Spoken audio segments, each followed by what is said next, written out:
Then when you try to throw some speed on top of it, it's like, it just works. And I know maybe that's not the most convincing thing when I just say it just works, but I'm telling you, it just works. It just works. Diz Runs Radio, episode 929 starts in 3, 2,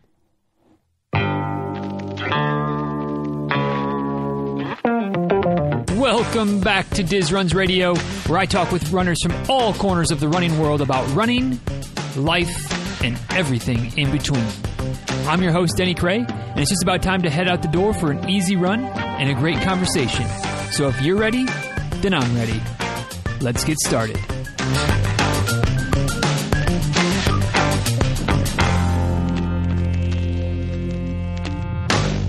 Well, here we are back again for another round of You Ask, I Answer. It's time for the monthly listener Q&A episode, March 2021, in the rearview mirror, or at least almost in the rearview mirror, because this obviously comes out the last Friday of each month, so there's still a few more days left in March, at least as the time that the episode gets released, of course, depending on when you're listening to it.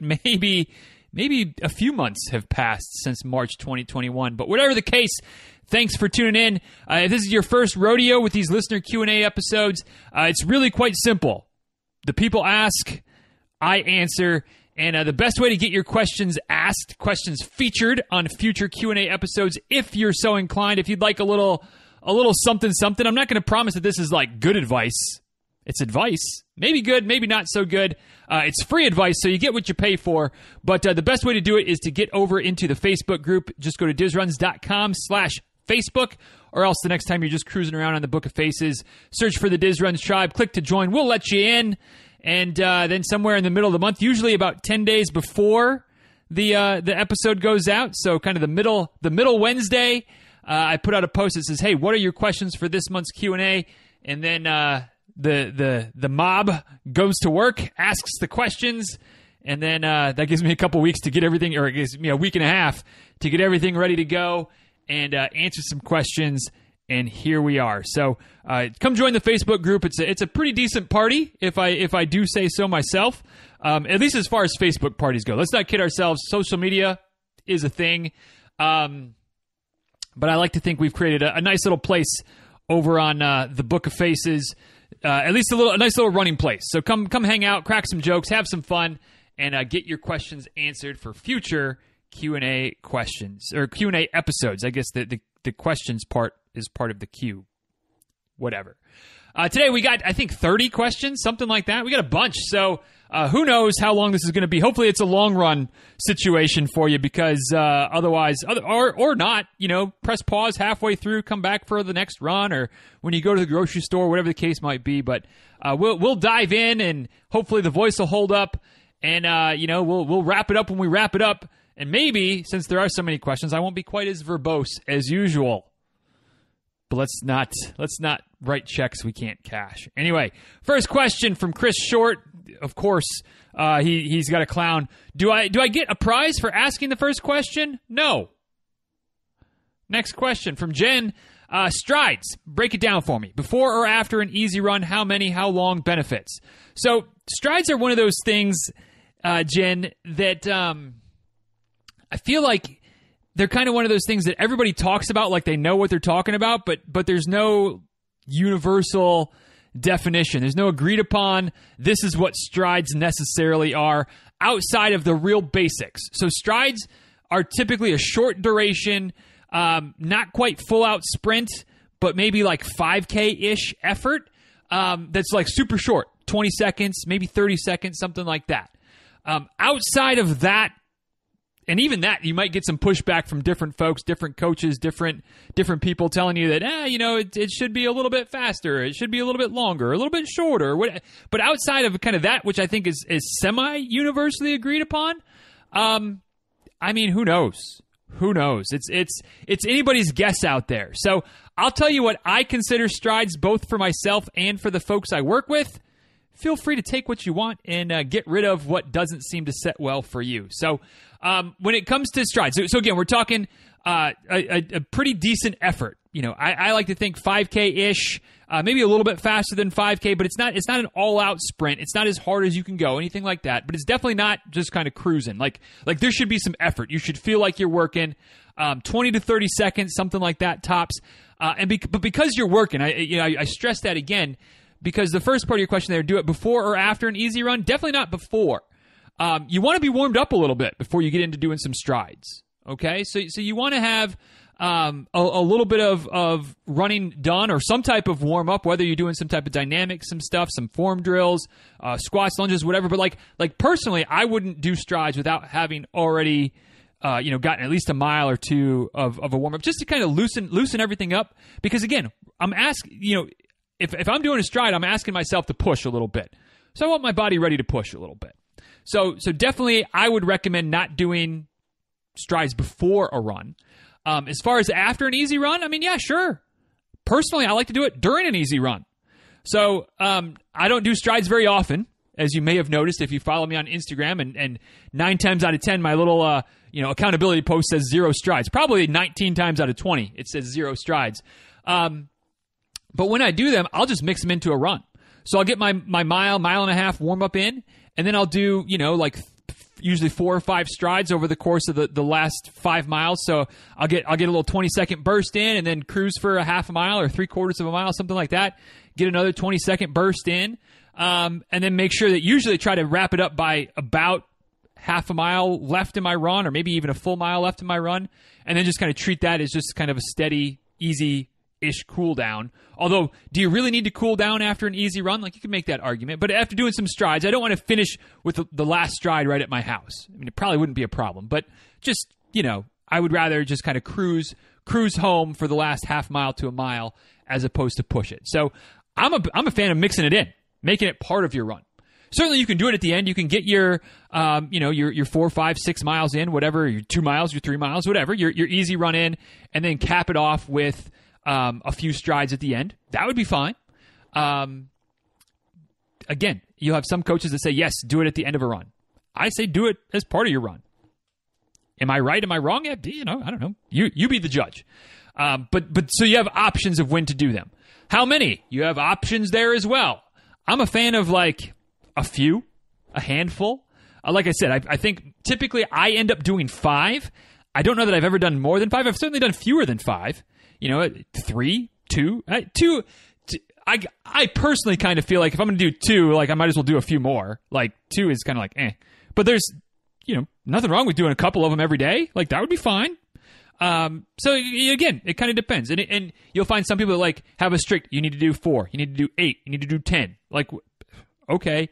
My take on it is I don't want to do so many that it kind of turns into a workout, right? Because even though I'm doing a short duration, 20 seconds, 30 seconds, something like that, if I stack 10 of those on top of, even with some time in between, if I stack 10 of those on top of each other in the same run, that's kind of a workout now.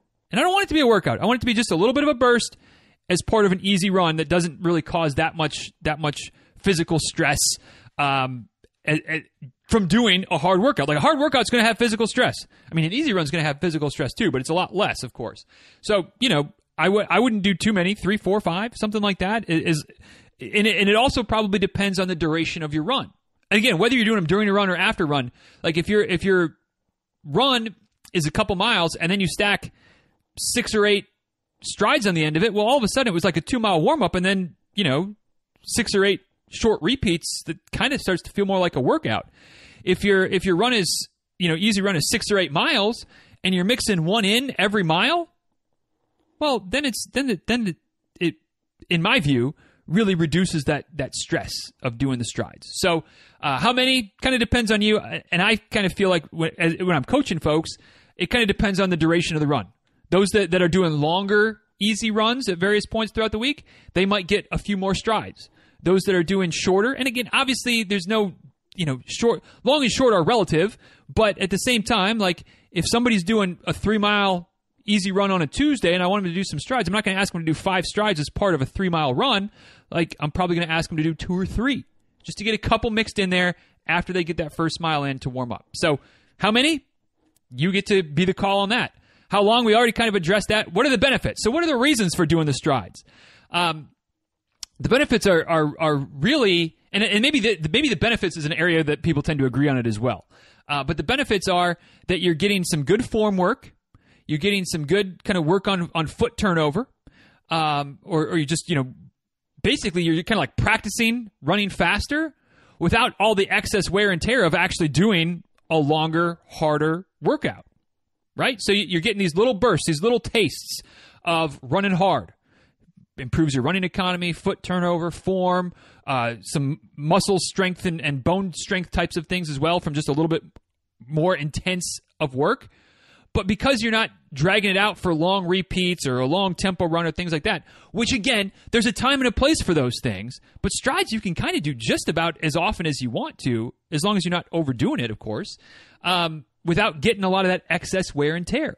So that's the benefit. You're getting probably, and I'm going to make up numbers here, but let's say you're getting 75% of the benefit of a speed workout at 10%, 15% of the physical stress on your body.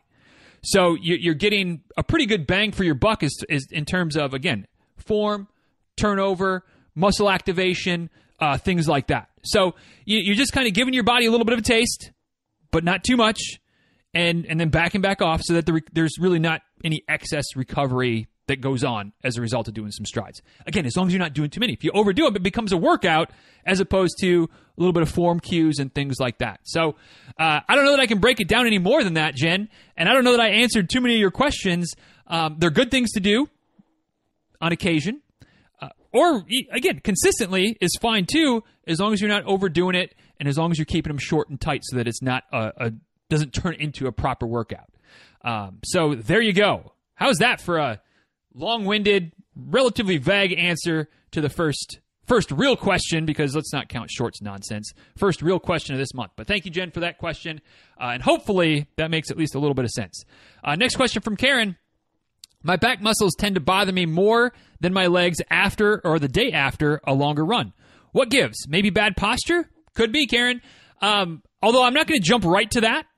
I'm gonna back up just a second. And my first inclination is that perhaps, and I'm certainly don't mean this in an accusatory way, but perhaps you're not doing enough upper body strength work, right? Because as runners, we think of running as as an exclusively lower body activity. Because yes, our legs are doing most of the work. However, running is actually it's a whole body exercise. Now, it's not working the whole body equally. It's not, and it's certainly not something we think about like swimming or rowing or things like that are definitely whole body activities. But it's a whole lot more of running works our whole bodies a whole lot more than cycling does. You get into that aero position on a bike and your upper body's not doing a whole lot. It's there to support you. I'm not saying that it's not working at all, but everything from, the hips up pretty much locked in place. When you're running, your arms are swinging. You go for a long run, you get 10, 15,000 steps in there. That means your arms have swung back and forth 10, 15,000 times. And so if you don't have some level of upper body strength, or at least upper body muscular endurance, your upper body is going to be sore, especially in your back, because your back is moving the arms back or helping to move the arms back and forth, stabilizing your shoulder blades, helping to keep your shoulders back, your chest up, which is helping to obviously maintain good running form. So yeah, it would make sense that if you're not focusing on that at all, not doing any type of upper body strength training once in a while, or just day-to-day types of things that require lifting and moving and pulling and things like that, that your upper body could be a little bit of a weak link. And then when you get enough arm swing going on, it's gonna bark at you because those muscles are working and they're not accustomed to that much effort. That said, could it be form? Could it be bad posture? It certainly could be. If you have poor posture the rest of the day, hunched over, sitting at the computer, sitting at the desk, sitting on the couch, whatever the case might be, kind of hunched and using the electronics and the keyboards and things like that. That can certainly lead to poor posture, which then when you do get into an upright position, just can add more stress and strain on various muscles in your back, depending on exactly where the back pain is. So that could be part of it too. But my first inclination was that maybe there's a upper body strength thing going on. And just doing, even doing some push-ups, some rows, just, you don't have to do heavyweight stuff. You don't have to do even body weight stuff. Although push-ups, I guess, are body weight. But, just doing some upper body activities could be the key to keeping your back from bothering you after these runs. And it may even be something that could help your posture if there is a posture issue as well. It could be a double whammy, but in a good way. Two birds, one stone type of situation. So something to think about, Karen. And yeah, if you can mix in a little bit of upper body strength or upper body work once in a while. And I mean, again, other options, like we think upper body strength, and I do this too. You think upper body strength and you start thinking of again, push-ups, pull-ups, rows, things like that with weights or with equipment. I mean, it could be yoga. It could be Pilates. It could be any of those types of things where you're getting out into like a plank, like a high plank position and holding it, doing different downward dogs and upward dogs and things like that. Where there's some upper body work that goes on there, even though it doesn't look like quote unquote strength training. So just doing any of those types of things may be enough to help you, Karen. I hope it does. I've been there where the back really gets angry with me, and through some combination of just continuing to train and building the resilience that way and obviously doing a little bit more strength training as well, it's not something that bothers me anymore. So hopefully you can get to that point as well, Karen. But thank you for the question, and let us know how things go as hopefully things trend in the right direction. Lesterberg chiming in, trying to think of a real question for a change. Well, better luck next time. Next question from Rob. Towards the latter part of my long runs, I can feel leg tightness around the hips and quads. In your opinion, is it more of a lack of a pre-run stretch, or would stopping at certain points during the run to stretch help? I'm tinkering with yoga and hoping to improve the situation. I can feel the tightness minimizing my stride. Thanks. So, Rob, I actually think that you're probably on the right track with what you're doing with some yoga and just trying to improve range of motion and loosen up the tight muscles in your hips without worrying about the pre-run stretch or the mid-run stretch so much. And here's why. And we're going to talk about this a little bit more later because there's some more questions about stretching today. But a pre-run stretch is, as far as stereotypical stretching, where you're holding a stretch, where you're pulling your foot back to and pulling your heel towards your tuchus and stretching out the front side of your thigh, and just holding it for 10, 20, 30 seconds, or bending down, touching your toes for 10, 20, 30 seconds. Like those types of things pre-run, there's no benefit. In fact, there's detriment to running.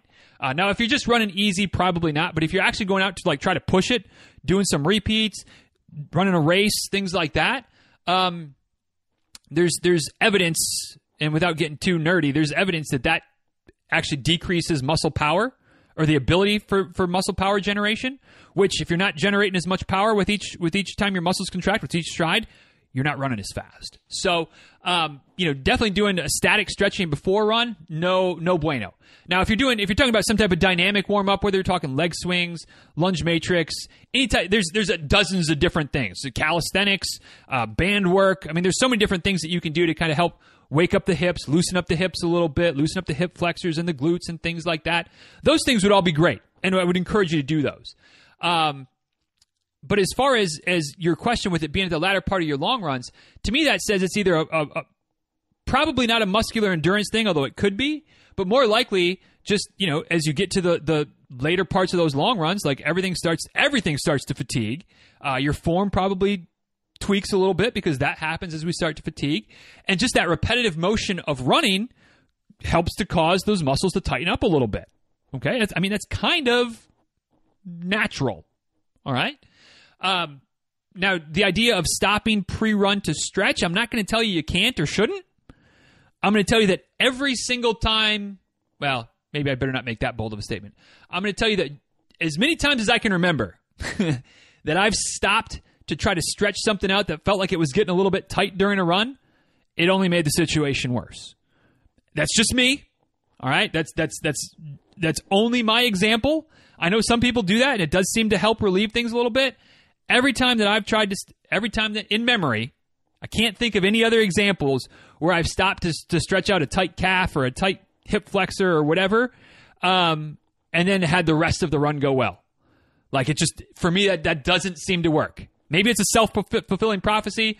Maybe I'm at the point now where when I feel something, I'm like, oh, hell no, I'm not stopping because I don't need to make this problem worse, where if I actually stopped and stretch, it would actually help, but I've got this, bad taste in my mouth, so it's just not something I do. That's possible. That's possible. But all that to say, try it and see. If it seems to help, then hey, that's another tool in the toolbox. If it seems like it makes it worse, then maybe not something to really consider. More likely, I think the solution for you, Rob, is just obviously to continue to train, continue to build your base, continue to get stronger, build your endurance. That's going to help.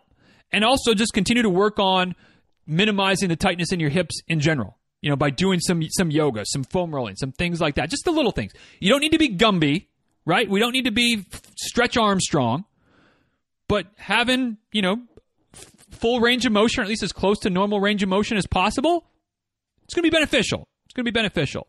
But the fact that you're saying you're tinkering with yoga and hoping to improve the situation, and you feel like it's already minimizing, the tightness is minimizing, I think you're on the right track. So just keep on keeping on, my friend. And hopefully things continue to loosen up and it becomes an issue that isn't an issue anymore. It becomes a non-issue going forward. So thank you for the question, Rob. Next question from Rick. What are your thoughts on abusing your body prior to surgery? Hip surgery that will sideline someone I know for several months. Being himself, obviously. Not likely to add miles. It's not likely that added miles would cause more damage, so should I throw caution to the wind? Whoo boy, Rick. This is one of those loaded questions because I'm certainly not going to tell you to throw caution to the wind, but I'm also going to not tell you to throw caution to the wind. I think that there's a few things to definitely consider here. All right? So if you're going to have this operation, or you're going to have, whatever treatment, whatever the reason is that you're not going to be running for a while, you're going to have this surgery. Okay? It's going to happen. And if continuing to run and push yourself and just kind of grind it out until the date of the surgery isn't going to make the surgery more complicated, more invasive, there's not going to be any fallout from that. And I don't know that I can think of examples where that would be the case, but just, if say, this is just an example, but if say the issue you have right now, you get the surgery done, pretty simple, and hip surgery is never simple, so this is not a perfect example for you, Rick, but, just some type of simple, quote-unquote, simple surgery, relatively low risk, you're going to be out for 6 to 8 weeks, and then you can start progressing back to running again. But if you were to keep going, all of a sudden that smaller issue that we're hoping to correct with this operation in 6 to 8 weeks has the potential of becoming a bigger issue, that now it's going to be a 4 to 6 month recovery option because the surgery is going to become a bigger deal. Well, then I wouldn't do it. Now, it doesn't sound like that's the situation for you, but I, got to cover my bases for anybody who might be listening and being like, oh yeah, well hell, like just throw. He said not to throw. He said to not throw caution to the wind. So, in that situation, I wouldn't do it. Now, if it's a situation where you might develop some type of niggle, some type of itis, some type of compensation thing because your hip's a little wonky and you're going to get it fixed, but because you're trying to favor your hip a little bit, now the knee on the other side, maybe you get some IT band issues or something like that going on. Probably while the hip recovers, the IT band issue is going to probably recover too, right? So it's probably not like that. Probably wouldn't be the biggest concern. So yeah, I don't know that I do know that I'm not going to make a definitive statement one way or the other. But I can see both sides of it, and as long as continuing to push and run and do whatever isn't going to have any negative impacts on the outlook of your surgery and isn't going to make situations, appreciably worse to where all of a sudden this, surgery is going to become more complicated, like I said. Personally, I'd probably roll the dice. Probably. Doesn't mean that's a recommendation, but, I understand. So, choose your battles, pick your poison. Your mileage may vary on this one, but, do what you got to do, I guess, or do what you want to do, because you're going to have the surgery one way or the other. So, Thanks for the question, Rick, and hope you get that surgery done soon and that recovery can go as smoothly and as quickly as possible. Next question from the Great White North. Brian asks, what are your thoughts on the 10% rule for building mileage? Is it based on good science, or do you consider it a one-size-fits-all generality? So, I would definitely not classify the 10% rule as good science. That's definitely, where I would stand on that. Although I don't know that I would class it as a one-size-fits-all generality either. I mean, it's probably more that, but I think maybe somewhere in the middle between really good science and just some one-size-fits-all drivel that isn't applicable to most people anyway is maybe like a rule of thumb, or maybe like a rule of the wrist for those of you that know. But I think that the 10% quote-unquote rule is definitely more of a rule of a thumb, rule of the wrist type of situation than straight science or just a one-size-fits-all adage. And here's why. I think that for some folks, especially maybe like newer-ish runners or less experienced runners, the 10% rule is great because it helps keep you in check, right? It helps prevent you from doing too much too quickly and helps to minimize the risk of some of those overused common injuries that we see. We see in veteran runners, but we certainly see maybe a higher percentage in newer folks who get bit by the running bug. They want to run all the time, and then all of a sudden plantar fasciitis, or all of a sudden shin splints, or all of a sudden knee issues. And the reason that the 10% rule can be good in that situation is that you're starting off with, a fairly conservative running plan. And as you feel like you want to progress, we got to remember that our bodies need time to adapt to the wear and tear, the pounding, the repetitive motion, things like that. And that's where doing too much too quickly can get you in trouble. So you progress consistently, gradually, slowly, things like that. And all of a sudden, it just allows your body a little bit of time to adapt and to get stronger and to hopefully become more resilient to injuries. But if you've been running for a while and you're ready to climb the ladder a little bit, I mean, 10% maybe is quite frankly too quickly. Maybe it's not. Maybe it's too conservative. It could be both. If I'm running 50 miles a week and then I'm looking to add, 10%, that's 5 miles a week. Like, that's kind of depending on where I'm putting those miles, that's kind of a decent chunk. If I'm going to add all 5 of those miles to one run, or if I'm going to add them to an extra day, if I'm doing 5 miles or 50 miles a week at running 5 days, I'm like, all right, well, I want to add a 6th day, and now adding an extra day of 5 miles, like, it's probably not a problem, but it could be, So maybe in that situation, you want to do like the 5% rule for a couple weeks, and then bump it up, But at the same time, if you're running 10 miles a week and you're looking to train for a marathon, like, by following the 10% rule over the course of a 16-week training plan, like, you're not going to be there. So then that's where you got to be a little bit more aggressive than that. So again, rule of the wrist, rule of the thumb. Yeah, I think that's where the 10% rule falls. It's a good guideline, but it's certainly not hard and fast. And the more experienced you are, the more I think you can color outside the lines on that one, because your body has already adapted. Your body's used to the pounding. It's used to the wear and tear. So you can throw a little bit more at it, and hopefully you're also, because you're more of an experienced runner, you're better at listening to your body. You're better at heeding the warning signs if something feels a little bit off.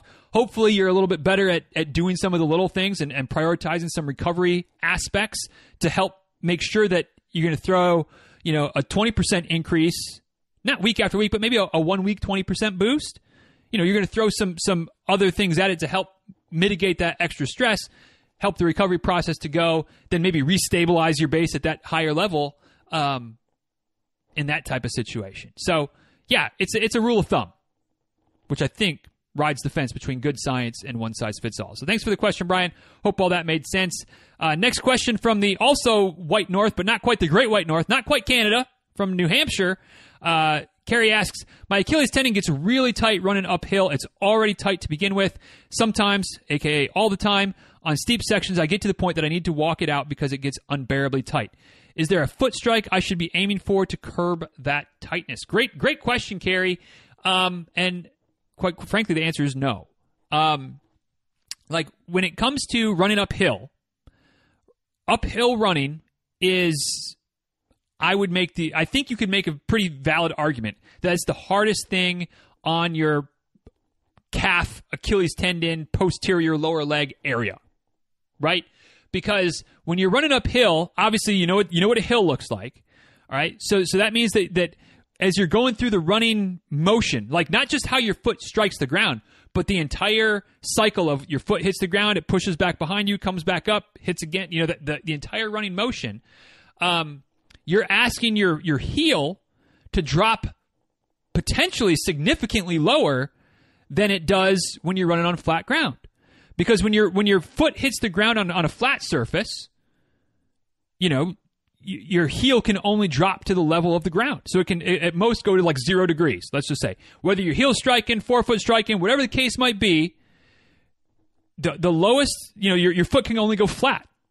When you're running uphill, and I don't know what the grade is, it's 3%, it's 6%, whatever, but your foot, when it finally drops down to the lowest level, or at least the lowest level that it can go because of tightness in your calf and your Achilles tendon and whatnot, it's probably going to be below 0 degrees, right? Because your forefoot, whenever it gets to the ground, whether it hits first or whether it hits second, your forefoot gets to the ground and then your heel starts to drop, which starts the loading phase and builds up tension in your Achilles and your calf, which helps you spring forward, which, that's beneficial. But when that happens, instead of hitting at 0 degrees and kind of starting to push back, it's got to drop even farther. And either it hits the ground or it doesn't, but it's dropping back below 0. That's an incredible load. That's an incredible eccentric load on your muscle. And that's tough. That's hard on the calf muscle. It's hard on the Achilles tendon. And so, yeah, it's going to get tight. And especially the steeper you go, the more the grade is, the harder it's going to be because there's more stress and strain on the calf and the Achilles tendon. So it's not a foot strike issue. It's just it's a physics issue. It's an anatomy issue. It's the way your body works issue. So I think that if you're going to try to keep running, maybe shortening your stride might help because you're not going to be overstriding as much. But odds are, like, if it's that steep and things are that tight, like walking is just like, that's what's going to happen. And I always attribute this quote to Sage Kennedy. And I'm not entirely sure. I'm confident it's him, but I'm not entirely sure it is. But somebody in the early days of the podcast, and I think it was Sage, gave this sage piece of wisdom, which maybe that's why I linked it to, that if you can walk as fast up a hill as you can run up it, you're foolish to run. You should just walk. And it sounds, if your hill is that steep and your calf is that tight, Carrie, it sounds like you're kind of in that situation where trying to run, you're just using more energy for no real appreciable gain. So in that situation, like, you're probably better off not only from a not beat up your calf as much situation, but also from an energy conservation standpoint for later in the race. Just shift it into low gear and power hike up that joker. Just power hike it up it. Where you're definitely engaging a lot more glutes and a lot more of the bigger muscles in your body than your calf and your Achilles to power you up. And then once you get up, or at least past the steepest part, then you can shift back into your running gait and be good to go. So I wouldn't worry about how your foot strikes on the hill. I just worry about, hey, maybe it's time to just power hike it and not worry about trying to run when it's that bad. Follow-up question from Carrie. Oh, and do you want to run a Spartan? No, I do not. Next question from Katie. I'm looking into hydration vests. I have a handheld, which works fine, but I feel I need more water, especially for runs over 10 miles. Any suggestions? So I'm biased here, and I'll admit to my bias. I'm an Orange Mud ambassador. I'm a member of the Dirt Unit from Orange Mud, which they make, in my opinion, like I'm going to say, in my opinion, the best packs out there. In all honesty, the only packs I've ever worn are Orange Mud packs. So I can't comment on any of the other companies out there that I'm sure are great. I know people are big fans of other options, but I'm a fan of Orange Mud. I don't use the ones that have the bladder with the hose. Because as I may or may not have said before, I'm not the biggest germaphobe, but when I see like funk growing in the tube, like that does kind of not set right with me. So I have the packs that have bottles on the back. I have the single barrel, which has 1 bottle, the double barrel, which has 2 bottles, because I can take the bottles out and wash them. Just throw them in the dishwasher. That's pretty easy to do. So that's why I've just opted for those. But Orange Mud, in my opinion, great quality. The stuff holds up. It lasts. It doesn't break down. You pay for it. I mean, they're not cheap, but mine are. I mean, they might have a little bit of a funk smell to them, but they look just as good. They might be a little bit stained, from sweat and dirt and grime. But as far as there's no fraying, there's nothing tearing apart, no issues. And I've had them for years, and I wear one of them pretty much either the single or double, depending on how hot it is. Pretty much every single long run, no issues there. So I would the only hydration vest pack situation that I can recommend from use is Orange Mud. And I do have a 15% off code if you want it, Katie. If you haven't ordered something yet, if you look into Orange Mud and you think that, yes, this is what I want, let me know. They've asked me not to widely broadcast it on the podcast, but if somebody has a specific question or asks for a specific recommendation, I can give it to you specifically. So happy to give you, again, they're expensive, so 15% isn't nothing, but it's still not going to be cheap. But it is a matter of, in my view, you get what you pay for, and you get one of them, and you probably will never have to replace it, unless you really just crush it for years and years and years, in which case you'll have gotten your money's worth anyway. So hope that helps, Katie. But yeah, definitely carrying water with you it's worth it as far as I'm concerned, even on race day, something that I do now, and I don't even think twice about it anymore. So thank you for the question. Kara, things to do when sidelined. So obviously as runners, we want to run, and if we can't for some reason, it kind of sucks, right? So how do you keep things on track? How do you keep your wits about you when you can't run? Obviously easier said than done, and obviously, Kara, it depends on what your situation is as far as, can you not run because of injury? What's the injury? And I think that sometimes it's easy, and I do this, so I'm certainly I'm certainly not immune to this situation. It's easy to focus on what you can't do. Oh, hell, I can't run. This sucks, blah, blah, blah, blah, blah. And it does. And I'm not trying to dismiss those thoughts, right? If I had an injury where I couldn't run, I'd be pissy and grumpy and all those types of things and probably focused on the fact I can't run. But if you can, try to focus on what you can do. If you've got an issue with your knee and you can't run because your knee has something going on with it, well, can you bike? Can you swim? Can you walk? Can you hike? Can you get on the rowing machine? Can you do all of the above? Like from an exercise standpoint, what can you do that doesn't irritate your knee, make the problem worse, whatever the situation is? If those types of things if none of those are on the table, can you roll it? Again, focus on what you can do. Can you do some yoga? Can you do some Pilates? Can you do, whatever as far as exercise goes? Can you do, focus on what you can do, find different options, maybe explore something that you've never tried before in terms of, again, of rollerblading or getting on the elliptical or whatever, but focus on what you can do. If you can't do any type of those types of things, what can you do upper body? Can you do some weights? Can you do some strength training? Can you get, I know there's kettlebell routines on YouTube that are all, sitting in a chair for reasons that you can't use your legs, surgeries, things like that. So just building upper body strength, building core strength. What can you do? Focus on those types of things. Outside of the physical, maybe if you can't run a whole lot right now and you're kind of going stir crazy, it's again, what kind of things can you do that maybe you just haven't ever made time or haven't recently made time for, as far as old hobbies, things that you're interested in, things you've always wanted to do but you've never made the time for. So for me, that's working on puzzles again, working on a language, working on a guitar, maybe doing some house projects. Eventually, maybe I'll start painting the house again, although heaven help me if I can't run and have to paint my house. That'd be a toxic situation. But just doing some, trying to stay busy, I guess, right? Idle hands are the devil's whatever. There's a saying somewhere in there. But just trying to find ways to stay busy, keep yourself engaged, reading some more books, writing a book, whatever things you can do, and hopefully things will continue to make progress and you'll be able to get back at it relatively soon. But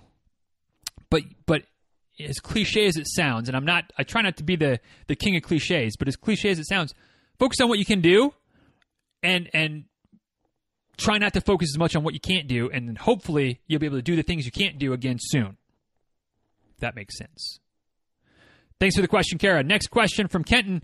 Thoughts on running virtual Boston this year? I have 2 thoughts on virtual Boston. One, if you want to do it, go for it. Awesome. I think it's great. I think all the people, the Boston purists that are pissing and moaning because all these people that haven't qualified have the opportunity to run a virtual Boston, like, I think they are ridiculous. My other thought is that I'm not doing it. And I'm sure it has something to do with Boston and obviously my goal of qualifying for Boston and running the race, in Boston at some point, that I've made, that I've talked about on at least a few occasions. I'm sure there's something to do with it as far as that goes. But honestly, I mean, I think there's a lot to do with just the fact that, like, I'm not into really running virtual races, especially virtual marathons.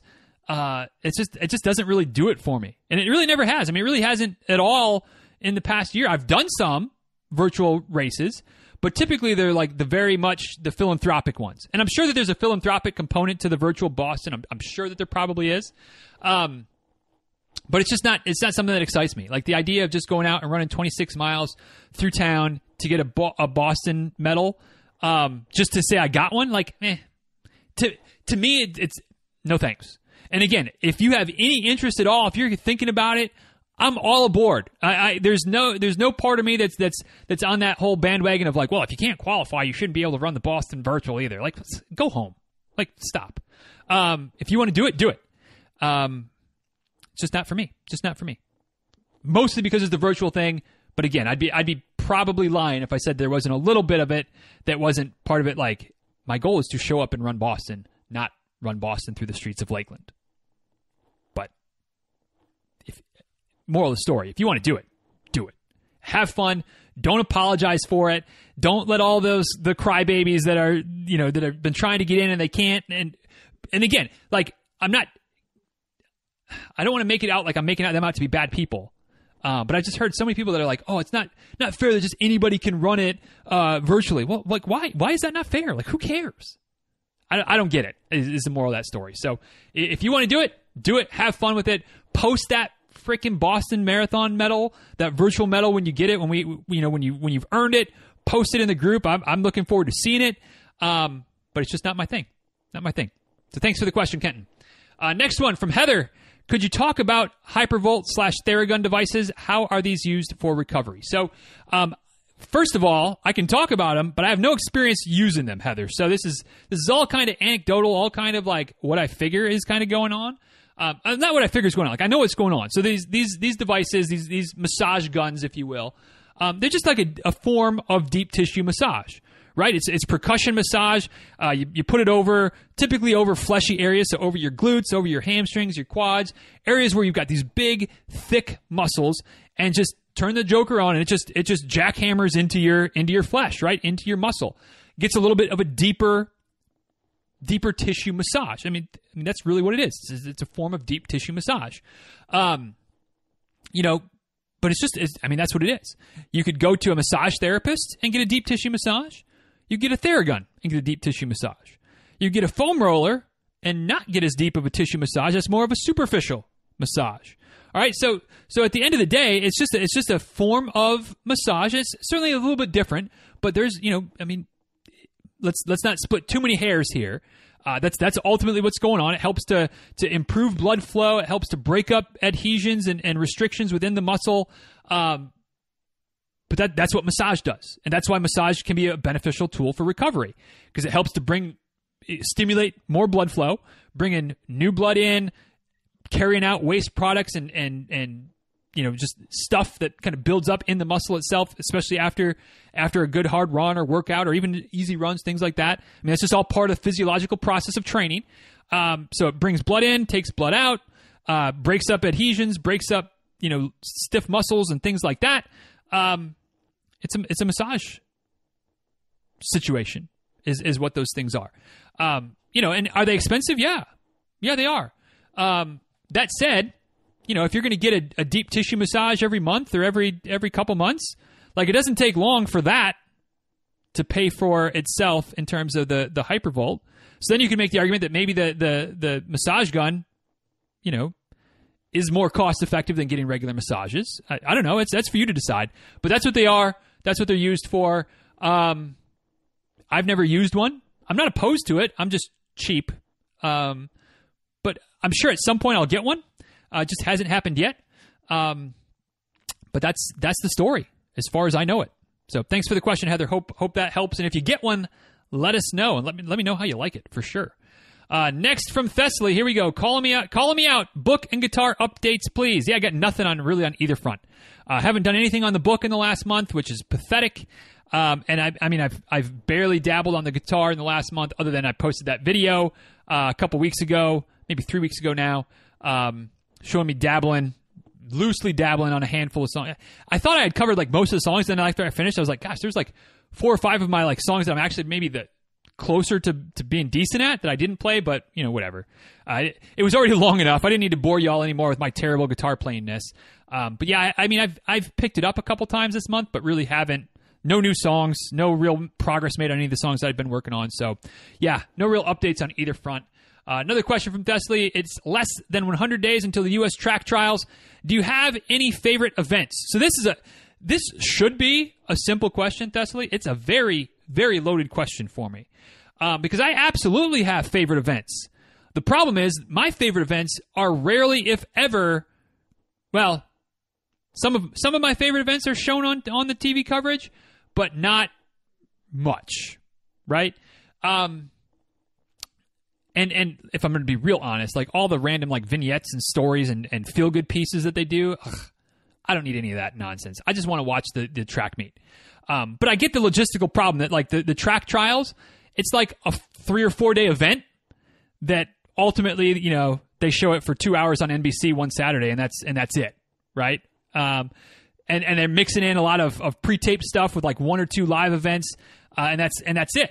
So it's never going to be as good as kind of being there watching the whole thing.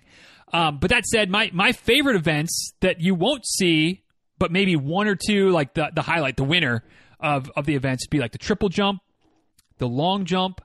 And I think the reason that those 2 are like my favorite events is that when I was at Middle Tennessee State working with the track and cross country team, we had really good jumpers. So I was often at events watching my jumpers and just watching them crush. And so I kind of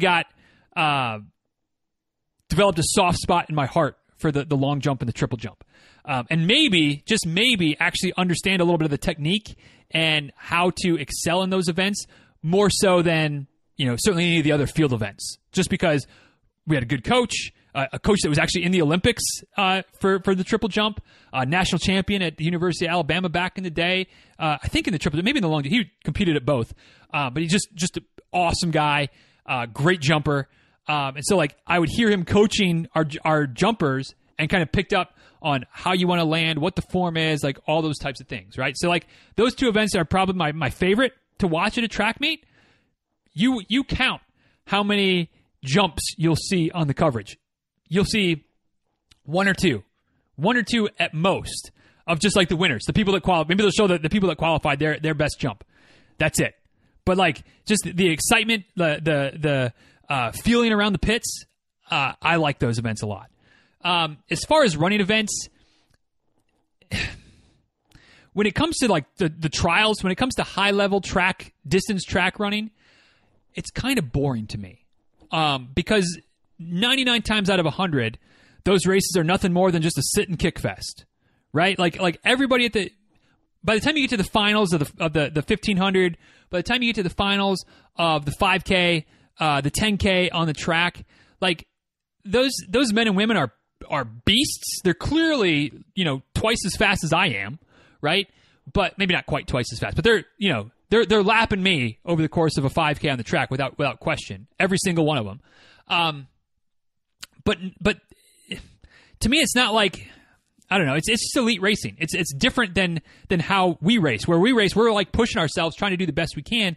When they're racing each other, and it's not so much the time on the clock that matters in the trials, right? It's who finishes 1, 2, and 3 because you get to go to the Olympics by finishing 1, 2, and 3. So everybody starts off for the first 3/4 of the race or so, and it's just one big pack. They're all just kind of running together. Nobody makes any moves because nobody wants to make the move that then costs them a chance to go to the Olympics. So it just becomes whoever can run the fastest, 400 to 600 meters at the end of a race. And it's just not, the last 400 to 600 meters is exciting, but the race itself is just kind of like, kind of boring, just sit and kick. And so, I don't care. Like, not that I don't care, but they're just not that interesting to me. The track events that I do enjoy are the ones that you can't do that for.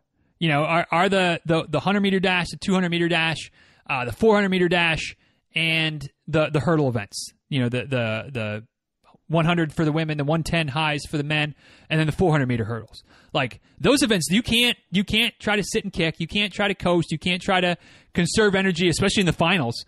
You got to just go. And it's the best, it's the fastest men, the fastest women on that day punch their ticket, period. No strategy, none of that nonsense that can really get in the way in the longer events. It's just go. And, it's go from the time the gun sounds to the time you break the tape. And there's not a lot of time in there to screw around, which is why they just have to go, which is why I like them so much. So those are the events that I really dig. I also like the steeplechase, which does kind of get into that longer distance type of thing, but that pack spreads out a little bit quicker because of the barriers and because of the water pit. So that's a little bit of a different. It's a lot of bit of a different beast than your 5K or your 10K. So that one's an exciting one too. But yeah, I'll probably watch it. Ideally, I'll watch like the live stream and totally skip all the nonsense TV coverage that just doesn't work for me. And it's the same thing I'll do for the Olympics. Although watching the Olympic live stream will be difficult since it's in Japan, which means it'll be in the middle of the night here, which, that's a hurdle I'll have to cross. See what I did there? When it's go time. But thanks for the question, Thessaly. And she adds a little treadmill tip. I've been watching footage / meets from years past on YouTube, and it's such a great way to run faster and move and spend time on the treadmill. No, it's not. There's nothing good about spending time on the treadmill, Thessaly. You're not going to convince me otherwise. But thank you for the questions as always. Next one. Check, apparently. Next question from Chris Murner. After an extended break from running, prolonged injury like mine, or even just taking a break, what is your best advice for gradually returning with patience and tempering frustration or comparison to old data? That's the key right there, Chris. And I don't know that there's a best way to do it. You just kind of have to be willing to not look back at the past, not think about what you used to be able to do, and just focus on where you are right now. Focusing on, today's goal is to run whatever it is. It's a half a mile, or it's to run a mile, or to do, 1 minute run, 4 minute walk, or whatever it is. Like, focus on where you are right now, and trust that at some point you'll get back to where you were. Right? You'll get back to where you were before injury. You'll get back to where you were before you took your break for whatever reason. That your body will adapt. Your body will come back. Your fitness will come back, I guess. Your body's there. Your fitness will come back. But it's not going to be quick. It's not going to be overnight. Depending on how long you've been out, the circumstances of the situation, it could be quite a while. But it'll happen. It'll happen. Your body doesn't forget how to run. But obviously, if you've been out for a while, you've lost some fitness, you've lost some form. You have work to do. So just focus on doing the work. Try not to look at past times. Try not to look at past data. Try not to even think about, oh God, I used to be able to run 10 miles and now I can't even run one. And I know that's hard to do. I know it's almost impossible to do. But as much as you can, just block all that noise out and just focus on the here and now. And maybe focus on just the recent past. 6 months ago, I couldn't run at all. 6 months ago, I was in a cast and on crutches. And now I'm walking for 30 minutes. So that's progress. And just kind of keep your hindsight real short. Keep your eyes on the prize ahead. And then, at some point, if you want to start comparing back when you're back, then maybe you can compare back and use that as motivation to go, all right, well, now I'm running at 11-minute pace, but back then I was running at 9:30 pace. So now I'm going to try to get all the way back to there. That's fine. But in the early stages, no. In the early stages, just focus on the here and now and what the next step of the process is. Easier said than done. Totally understand that. But if you keep looking back at what you used to be able to do or what previous paces or things like that, man, you'll drive yourself crazy. And ain't nobody got time for that, especially when you're coming back to running after a long break. So it's going to be good, Chris. It's going to be good. But one step at a time. One step at a time. Next question from Neil. If you had to have some Girl Scout cookies, what would you choose? I have some issues with Girl Scout cookies these days because the cookies get smaller. The number of cookies in the box also is on the decline, yet the price keeps going up. And I also have a problem with how the Girl Scout cookies are sold these days and that the girls aren't selling the cookies anymore. And not so much this year. This year was an anomaly. But in years past, I'd go to the grocery store and there'd be moms sitting out there selling cookies for their kids. Hey, you want to buy some Girl Scout cookies? No. If the neighbor Girl Scout comes to my door, I'll buy some Girl Scout cookies. If mom is trying to sell me Girl Scout, no. Mom ain't getting the merit badge, right? So if you sell Girl Scout cookies for your kid, I mean, I guess it's kind of a personal attack, but it's not. But I feel like you're missing the point there somewhere. Like I feel like the point is for the kids to develop the skills to get over the fear of talking to people, handling money, doing that type of thing. And when you take the Girl Scout cookie order form to the office and just say, "Hey, who wants Girl Scout cookies?" I feel like that's kind of missing the point. But anyway, neither here nor there. If I had to choose some Girl Scout cookies, what would you choose? I mean, it's not even a choice. Thin Mints all day in the freezer, good to go. Take them out of the freezer. Thin Mints, absolutely. Do-si-dos and Tagalongs, close second and third. Samoas, fourth. Samoas used to be great when they were, like not the size of a freaking silver dollar, when they were actually like the size of a cookie.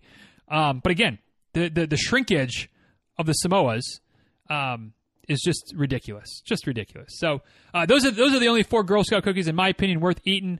I don't know. Maybe there's some new ones that might be worth eating, but those are the 4 tried and true. But Thin Mints, head and shoulders above the rest. Just stick that joker in the freezer. Have 1 or 2 here and there. It's good stuff. That is good stuff. Next question from Sharon. What are your thoughts on running a marathon or more distance every month for, say, a year? Any tips on injury prevention if I end up taking on a challenge like this? So, yeah, Sharon, I guess I have some thoughts because I did this in 2019, and it was a year. It was good. I think it helped me take a step forward as a runner as far as just building endurance, and I think that by the end of the year, I wasn't even close to quote unquote afraid of the marathon distance anymore. I think I ran in 2014. I think I ran 14 either marathons or 50Ks. I think I ran. Did I run 2 50Ks? I ran 2 50Ks that year. I had a couple months where I ran 2 marathons, and I had 1 month where I missed it because I was kind of had a little niggle that I didn't want to do anything foolish with. But I think I ended up with 14 marathons or longer that year. By the end of the year, I was over the idea of running marathons just for the sake of running marathons through town. Like that was the biggest struggle. I think that if I was able to or was willing to like fork out for a proper race every month, it would have been no factor at all. Even like a small local trail race, things like that would have been better than just, leaving from the house and running for 5 hours and then getting back home. Like that part of it kind of got like the mental fatigue, I think was worse than anything physical. But if you're going to do it, tips on, before I get to that, so thoughts on it. It's not something that I plan to do again. But it definitely gave me confidence that like I can throw down 26 miles, pretty much any time. And as long as I'm keeping my kind of base mileage up, even if I'm not doing quite as consistent long runs of 20 plus miles, I'm still pretty confident that I'm not going to go out and PR if I wanted to run a marathon tomorrow, but I could go out and run 26 miles tomorrow and come through it okay. So I think that as a runner, it did help me. But if you're going to do it, I think that the big thing, of course, is to build up intelligently. So if that's a goal that you're going to have, don't just like launch it today and think that, all right, I'm going to start next month if you haven't already been running consistently enough to get to that point.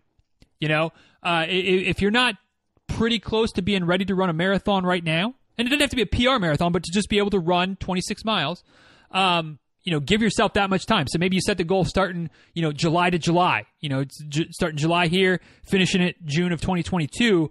So that gives you a few months to build up to that point. So that would be one. I think that it's important to be realistic in that, like, I had to take a month where I didn't run a marathon. I didn't want to, but I also didn't want to, like, turn something that was like a little kind of niggly thing into something that was going to definitely sideline me for 2 months.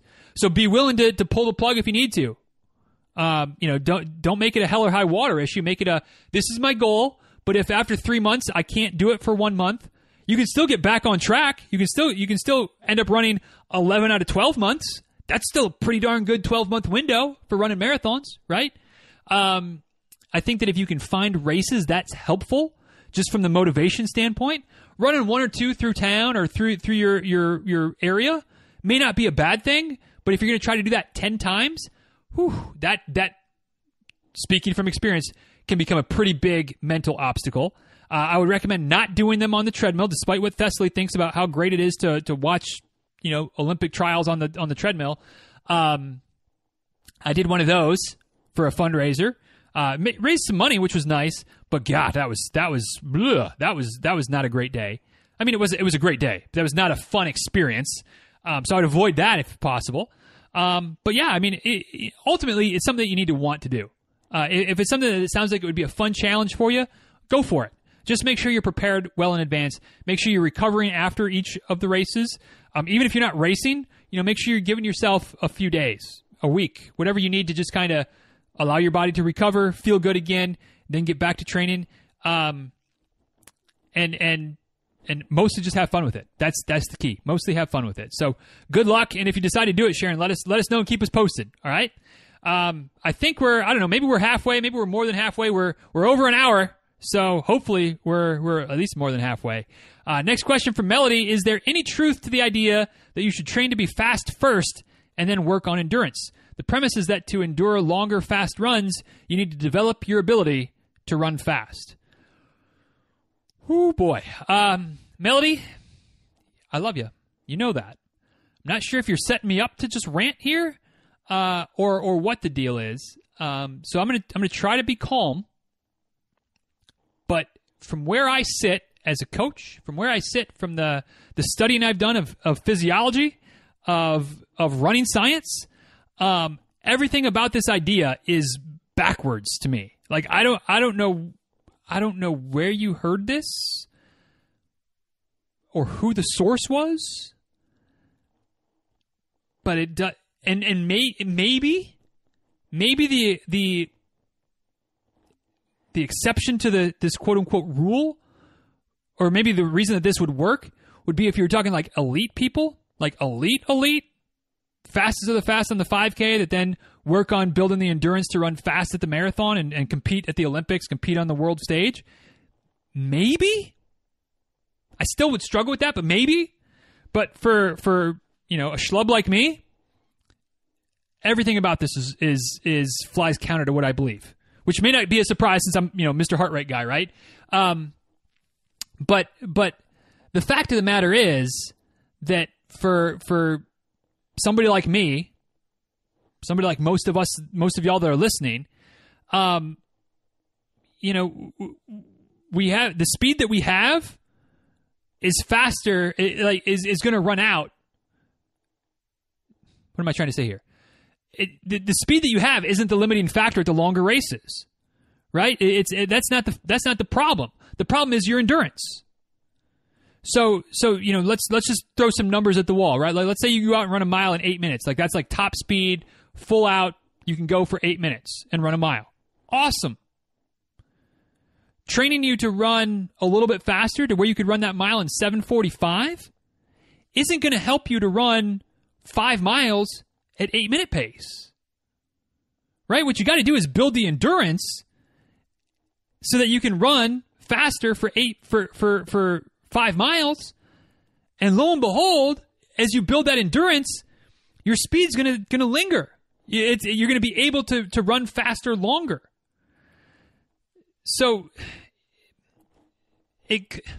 But as I say that, like again, I can kind of see some of the logic here where, in theory, if you're building fitness, building speed at building speed first, it's going to help you to run faster longer because you're not running at as high of a speed. So like it kind of goes round and round.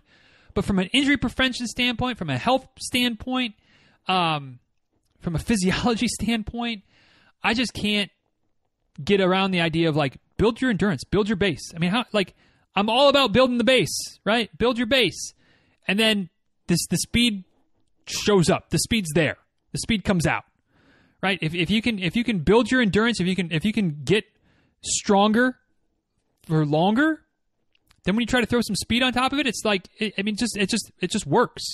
And I know maybe that's not the most convincing thing when I just say it just works, but I'm telling you, it just works. It just works. And so yeah, I mean, I'm probably not making any sense. I probably just sound like I'm a blabbering idiot, which, surprise, surprise. But yeah, I mean, I can't say anything positive about the idea that like us as non-elite runners, I can't even begin to think that we should focus on speed first before building endurance. Like, no. I mean, I guess, yes, if you want to be injured, if you want a higher chance of injury, go for it. If you want to run and be healthy for years, which is certainly my goal, work on your endurance, throw in a little speed stuff once in a while, and you'll be just fine. You'll be just fine. So, all right. Thank you for the question, Melody. Not sure, again, if you were trolling me or not, but it's a good question, but it's just, I mean, I can't get on board that work on speed first. Like it's sometimes what we do, but if you know the science or if you understand kind of long-term thinking, like, yeah, no, build the endurance first. Next question from the other half of the Melody and Chris household. Chris asks, what is your preferred way to calculate your heart rate zones? I've seen it calculated by percentage of max heart rate, percentage of lactate threshold, and some crazy math related to percentage of heart rate reserve. I mean, I guess either I'm a simple creature, I'm lazy, or both. Because I'm a math guy. Like, I like math. But when it comes to heart rate, for me, there's two zones. There's I'm running easy enough to be aerobic, and I'm running hard enough that I'm not aerobic. Like, that's it. There is no zone 1, zone 2, zone 3, zone 4, zone 5. Like, there's the yes zone and the no zone for an easy run. And if I'm doing a workout, there's the yes zone, which means I'm running hard, and then there's the no zone, which means I'm not running hard enough to be hard. And for me, it's just, it's the Maffetone formula. It's 180 minus your age, with a couple little variations based on fitness and injury history and things like that. Sometimes you can add a few beats. Sometimes you have to subtract a few beats, to kind of customize it a little bit more to your particular situation. But that's it. Like if you want to have 6 different zones, like, I mean, whatever, go for it. What ultimately ends up happening when you start calculating all these different zones is you usually have there's usually a zone that's right about at 180 minus your age, right? Like there's that zone that separates you from aerobic to anaerobic. Typically, like, that's the upper end of zone 2, maybe the very, very bottom edge of zone 3, but usually pretty close. Might not be perfect, but it's pretty close. And then then to me, you're just splitting hairs. Well, there's zone 1, which is kind of low end of the aerobic zone, and there's zone 2, which is kind of the higher end of the aerobic zone, but it's still aerobic zone, right? And then there's zone 3, which is kind of tempo-ish pace, but it's definitely an anaerobic level. And then there's zone 4 and zone 5, which are higher level repeats. Well, okay, but whatever. It's still just anaerobic. So yeah, I just have 2 zones. And that makes it real easy to set up your watch because it just beeps at me when I go over 141, and then I slow down. Problem solved. So yeah, I know you don't like to do things the simple way, Chris. So whatever, go with the crazy math one, I guess. Like, whatever, I don't care. But to me, 180 minus your age, done and dusted. And then if you meet the criteria to add a couple beats, then hey, you can even go a little bit harder, and it's all good. Or you got to back it off a little bit. That's all good too.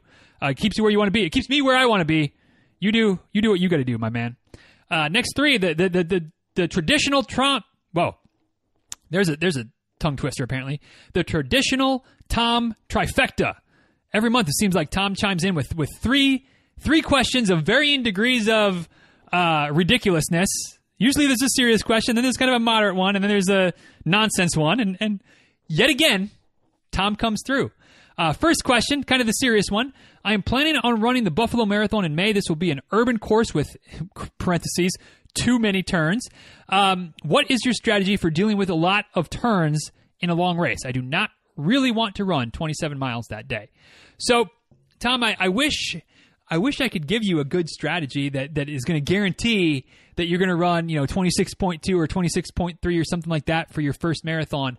But I can't because that's not how it works, right? The more twists and turns there are, the higher the likelihood is, the almost near certainty it becomes that you're going to veer off the tangent line once in a while, right? Because the tangent line is like the line that they certify the course with. It's the absolute shortest possible route to get from the start line to the finish line, no matter how many twists and turns and flips and things like that you go through. It's the shortest line possible. But when you put however many thousand people out there that are also running the same day with you, it's impossible to run that shortest line for the entire duration, right? Because there's other people there. You're bobbing and weaving a little bit. You got other folks that are on the line, so you got to go around them, whatever the case might be. It's just not going to happen.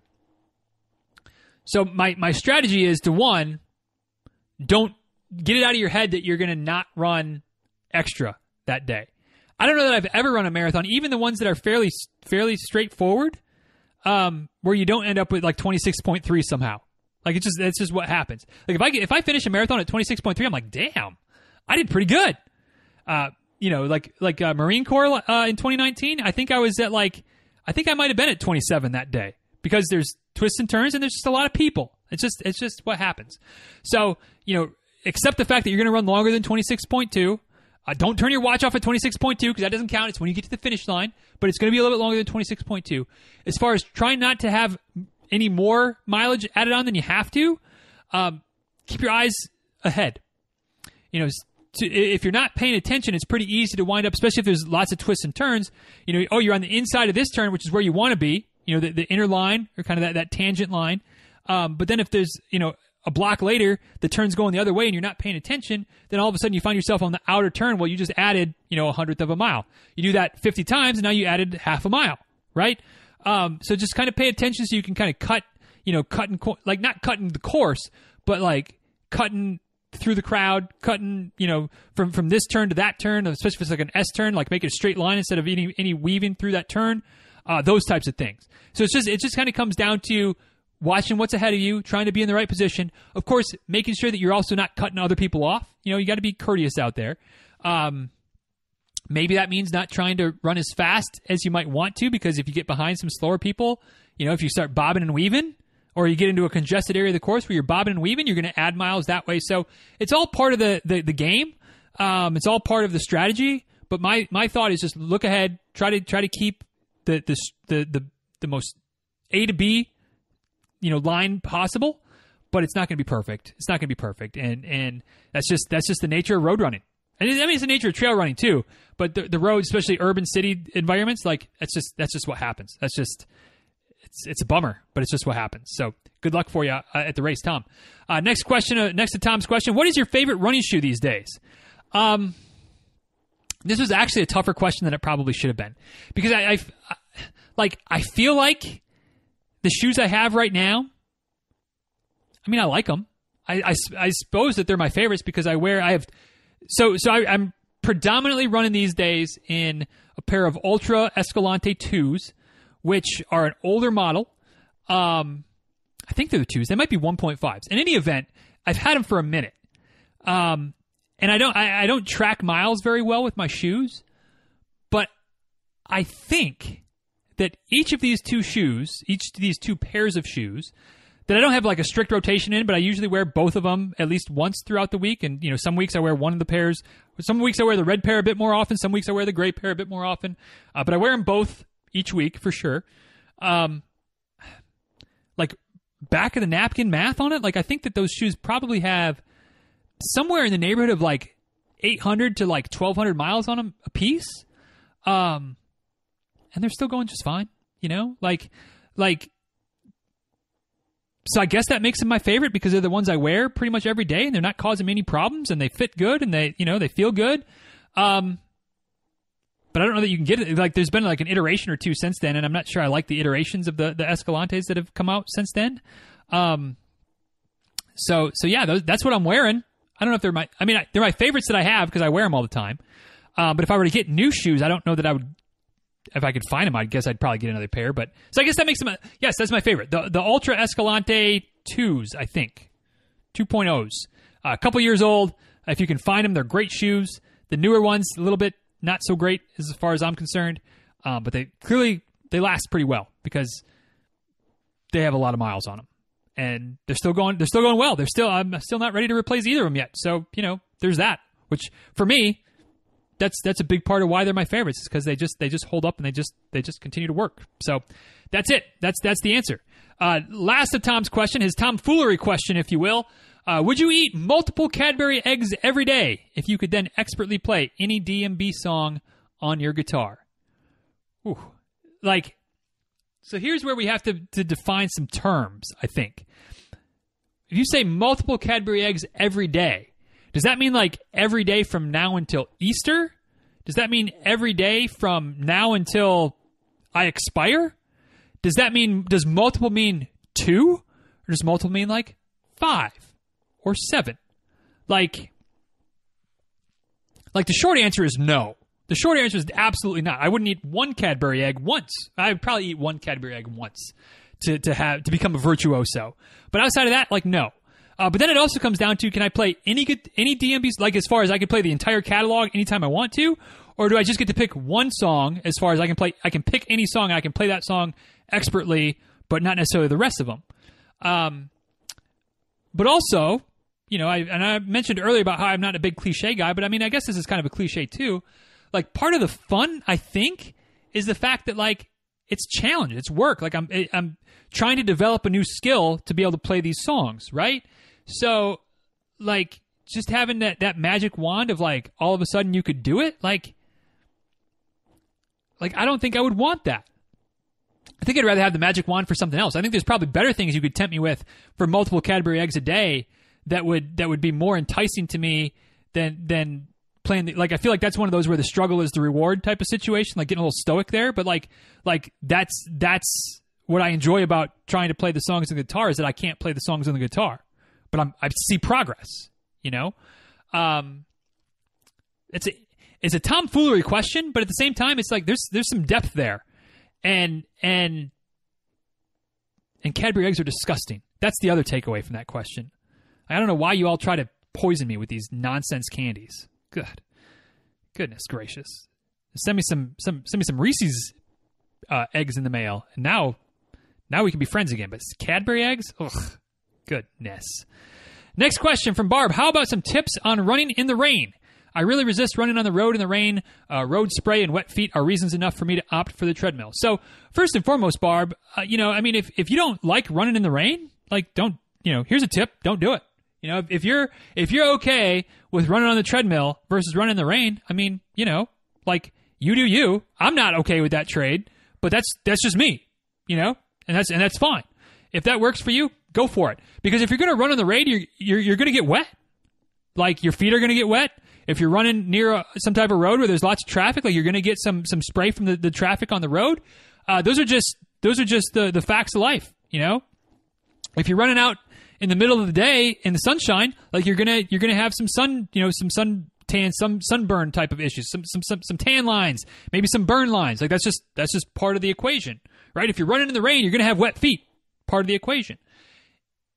That said, if you're gonna do it, do it. Lean into it. Like, I enjoy it when I'm running in the rain, when it's like pouring outside. Like, I'm that 4-year-old kid again that's like, oh, there's a puddle. I'm going to go out of my way. I'm going to run. I'm going to not run the tangent like Tom's going to do at Buffalo. I'm going to, like, go out of my way to go splash through that puddle and maybe jump up and down in it once or twice and just splash and act like a damn fool because I'm running in the rain. So who cares? Right? So, like, make it fun, make it enjoyable. That said, if it's 40 degrees and raining, that's not fun nor enjoyable unless it's race day. Then you don't have a choice. But, like, on those days, I'm taking a day off. If it's the summertime rain, hot, and you get this nice little break from the heat and humidity of the day to get some rain, like, oh, that's fantastic. So a hot rain, fun. A cold rain, misery. Your feet are going to get wet. You're going to get wet. If it's actually raining, definitely wear a hat or a visor or something with a brim on it, which may seem ridiculous because you don't need to block the sun, but I'll tell you what, it does a great job of helping to keep the water out of your eyes. You're still going to get some water in your eyes, but it's not going to just be streaming down your face, right? So that's definitely a tip. And then as far as wet shoes go, drying your shoes, maybe this needs to be a best of-ish episode at some point, but dry them in front of your refrigerator, all right? Like, I know you can put it, they say, whoever they are, they say you can put your running shoes in the dryer, no factor, like, I don't know. I don't trust it. I mean, maybe it would be fine, but it's if nothing else, it's just loud and annoying when your running shoes are boom, boom, boom, boom through the dryer. So just take them off, turn them sideways, and stick them right underneath. You rock fans, you understand what I did there. Turn them sideways and stick them right underneath the grate, or right in front of the grate of your refrigerator, right? Because what happens then is that warm, dry air comes out of the refrigerator exhaust, and it pumps it into your shoes. And those jokers are dry at least overnight. You know, sometimes even quicker than that, depending on how wet they are. Like if you've got standing water in your shoes, like maybe pour that out first. You know, take the insole out because that's going to be like a sponge. Take that out and maybe throw that in the dryer, or at least set that separately so it can dry on its own. But the shoe itself will be bone dry in the morning. You know, so there's my tips. Wear a hat and dry your shoes with your refrigerator, and have fun because that's you know, and other tip. If you chafe when it's not raining, you will chafe more when it rains. If you don't chafe when it's not raining, you will chafe when it rains. So be maybe on the lookout for some good skin lube, something like that, and apply it liberally to anywhere where you might have problems. For me, it's like my thighs are always good unless it's raining, and then they're not so good. So apply it to the inner thighs a little bit, or any other areas where chafing might be an issue for you, because that rain gets you. That rain gets you. But thank you for the question, Barb. Hope that helps. Hope you don't have too many instances where running in the rain is a necessity for you if it's not something that you enjoy. Next question from Kim. All about stretching. Should I do it before the run, after the run? Not at all. Recovery tools, Hypervolt, theragun, foam rolling. Kind of this is an amalgamation question, Kim, of things we've already talked about today. So hopefully I can answer it pseudo quickly, but also make sure to get in a little more depth than we did some other places. So stretching before a run, no. Kind of already talked about that with Rob's question a little bit. But static stretching before a run is not a good idea. Do a dynamic warm-up instead. So you still get some range of motion. You might get some leg swings, things like that, which is still a little bit stretchy-ish, but it's not that static holding a stretch situation. That's not good for you before a run. After the run, it's not necessarily required, but it's a great time to do it. Your muscles are warm. It can be a great part of your cool-down routine. Great time to stretch and great time to do the static stretching, holding your heel back behind your backside to stretch your quad. Bending down forward towards your toes to stretch your hamstrings. Getting your foot propped up on a step to stretch your calves. All that, great things to do as part of a cool down. It's not required, but that's probably the time when stretching is most beneficial in terms of helping to lengthen out the muscles because they're warm. When it comes to improving range of motion via stretching, not that this is a specific thing you asked, Kim, but you asked all about stretching, so I guess it kind of is. The more the merrier, meaning one session of 20-minute stretching is not as beneficial as, 3 sessions of 5 to 6 minutes apiece.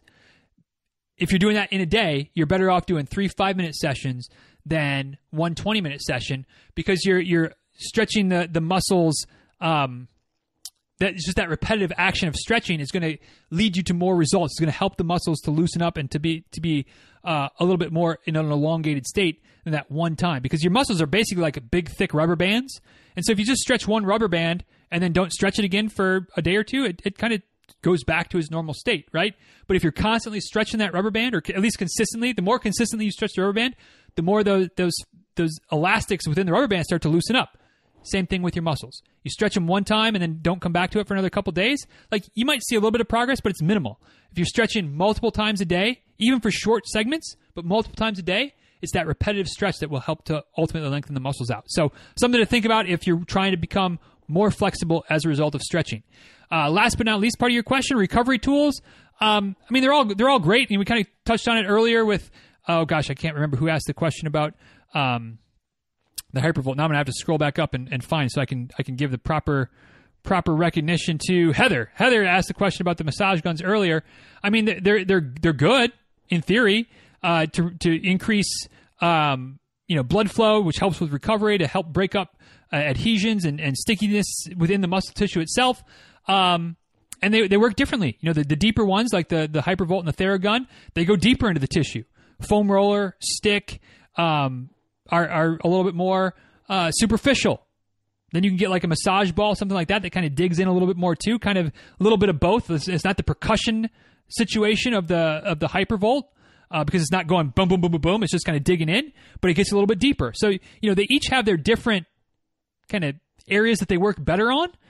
So it's kind of one of those where I'm not saying you have to have all the different tools, but the more tools you have, the more you can kind of the more specificity you can get with some of your recovery protocols that you're able to do. You're just able to hit things from different angles. But I think that the foam roller for me is pretty much my go-to. Get on the massage ball once in a while. Get on the roll recovery very once in a while. One of these days I'll get a Hypervolt, but it's just, like I said earlier, not something that I'm really worried about right now. So they're good though, but like any tool, they're only as good if you're using them for the right times and actually using them. So my foam roller, when it's sitting in the corner, doesn't help me very much, as opposed to when I'm actually using it, which I don't do as much as I should. So hope all that makes a little bit of sense, Kim. And if you have more specific questions on it, let me know. Whew, goodness gracious. The voice is starting to go. We're an hour and 25 minutes in. 1, 2, 3, 4, 5, 6, 7, 8. Still 8 or 9 questions to go. Whew, this is a long one, y'all. It's a long one. That's what she said. Anyway, had to. Next question from Gordon. At the end of your interview podcasts, you always manage to end your commentary exactly with the music. Practice? Coincidence? Magic? Oh, man, Gordon. I wish that I could say it was practice and that I just got the timing so well figured out, but clearly that's not the case. Yeah, it's magic, all right. It's the magic of editing. Right, when I finish these jokers up, then I take the sound file that has a little music bit and line it up so that it cuts off right when I cut off, and then it does that last little bit of bant at the end, and we're good to go. I just slide it back and forth in GarageBand and make sure it all lines up. So, yeah, you now know how that part of the sausage gets made, but there's definitely no practice, definitely no coincidence, definitely just the magic of editing. I don't edit much, but that is one thing that we try to get lined up every single time. So thank you for the question, my friend. Next one from Lindsay. Favorite Peloton instructors? Whew, that's a loaded question because I feel like I could get in trouble for not naming people's favorite instructors, right? Like apparently that's a thing. I'm not involved in any of the Peloton communities, thank the Lord, because I hear they're nothing but drama. But I hear if you go in and say, oh, I don't like so-and-so's classes, people just destroy you. But here's the deal with me when it comes to Peloton. If I'm doing a Peloton ride, if I'm doing something on the bike with the Peloton, I am 100% choosing the class based on the duration, of course. If I'm going to do 20 minutes, I'm going to do 20 minutes. If I'm going to do 60 minutes, I'm going to do 60 minutes. I'm not going to do 3 20-minute classes because that's just ridiculous. But I'm going to do, what duration am I looking for and what's the music playlist? That's it. That's what matters. Now, obviously, there's certain instructors that tend to play music that's more likely to be in my style, so I'm more likely to choose them. And then the one issue that I run into once in a while is I'll pick somebody once or twice because they have good playlists, but then they don't ever shut their daggum mouth during the whole freaking ride. They talk the whole time, so I can't really hear the music. And then I'm just like, well, screw this. I'm never taking your rides again because you don't shut your freaking mouth and let the music play. Might be a bold opinion, but it's my opinion. And I don't have the fancy bike where I can turn the volume down and whatnot. That doesn't happen on the iPhone app. It does happen on the computer when I use the laptop, but I can't set that up on the bike, so it doesn't work as well that way. So my favorite instructors on the bike, and this isn't necessarily the exclusive list, but I like Dennis's rides, some of Cody's rides, Alex's rides, Jen Sherman's rides, Jess King's rides, Christine's rides. Emma has some good ones. Who else? I don't know. There's a few others that I'm probably missing. Hannah every once in a while has a good ride or two. But those are the most people I'm most likely to ride with because they're the ones that most likely have music that I enjoy. And it's not across the board. I don't take every one of any of their rides. I'm selective because I don't ride to the music that much. So when I do, it better be better be some good jams. When it comes to other things as far as strength training, I'm open to any of the instructors. Again, it sort of comes down to music and also sort of comes down to what the workouts are. But Jess Sims, she's an ass kicker. No matter, there's never been a workout that I've done of hers that I haven't been like, oh God, I'm sore during, and I know I'm going to be sore 2 days from now. It doesn't matter what kind of weights we use, what kind of body parts we're using. She just gets after it. So she's great. But I like Andy's stuff, Chase's stuff. Pretty much anybody is good for me, depending on, again, duration and then body parts. And then music plays a little bit of a factor into it, but I'm usually doing 10-minute lifts. So it doesn't matter that much, the music. On the yoga mat, I like Dennis's yoga stuff. He's so different on the yoga mat versus on the bike. And I also like Anna and Kristen and Aditi, especially when they do some of the musical, the more musical genre stuff. Like Kristen had a Guns N' Roses yoga. That was awesome. Ross, I like Ross, but gosh, he does a little bit of the too much talking thing for me sometimes. So I don't tend to take his yoga classes, but I like his meditations. So, there's that. But yeah, I'm pretty eclectic when it comes to my Peloton instructors. It just kind of depends on who's doing what. But I'll take just about anybody's class on the strength training stuff. And on the bike, it just, don't talk too much, and I'll take your class if your music playlist is good. So there's that. Next question from Chris. My 20-year-old daughter took up running a year ago. How do I convince her not to wait for me on race day? Once we start, I want her to go ahead and go. We can find each other after the race. So, honestly, that's just one of those conversations that just has to happen beforehand. She can, if she wants to go out and run and push the pace, let her go. Which clearly isn't something that you're struggling with, something that maybe she's struggling with. But just tell her, hey, I want you to have fun. I want you to go out and push yourself. If that's what she wants to do. Maybe, and maybe there's a bit of me hoping that 15 years from now, when Addison's 20, 21 years old, maybe this would be part of if she's going to be a runner at that point, that would be part of her life of maybe your daughter wants to run with you, Chris. I'm not saying that it's impossible. I'm not saying it's guaranteed, but maybe part of her taking up running is to spend more time with you. And so if you're going to have, you're going to go run a race together, maybe to her, she doesn't care about PRs or running fast. If she could be easily running faster than you, maybe she just wants to go out and run with you. So just have the conversation is the moral of the story. Figure out, hey, make sure it's clear to her that you're totally okay with her leaving you at the start of the race and going and racing ahead and finishing. And when you finish, y'all can line up and, go out to brunch together or once she's 21, have a beer together, whatever. Or maybe you have a beer in the car and she can have one when she's 22. She's 20 as well, if that's cool. Whatever. I'm not here to be the you can't drink before you're 21 police, because Lord knows there were a few beverages consumed by me before I was 21. But let her know that you're cool with it, that you're totally fine with it. But if she's like, no, Dad, I just want to run with you, then just be like, cool. Let's run together then and enjoy it. And, maybe you're talking and having fun and doing that type of thing instead of her racing it. Which is okay too. So just make sure y'all are on the same page. Let her know that you're cool with it. But if she wants to run with you, I don't think I'd have to twist your arm, right? I know, like I said, I know in 15 years you're not going to have to twist my arm if Addison's like, Dad, can we just run a race together? Yes, we can, and that would be awesome. So enjoy it. Enjoy those miles, and that's certainly something that I'm trying not to push Addison in that direction. But boy, it'd be pretty awesome if in 10 or 15 years she wants to run races with me. I'd be very much okay with that. Very much okay with that. So lucky man, Chris. Lucky man. Enjoy it.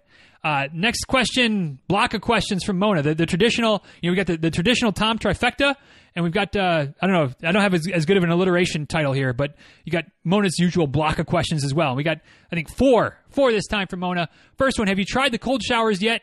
I am loving mine. I've done a few of them, Mona, but it's not like a routine part yet. It's not something that I've really gotten into just yet.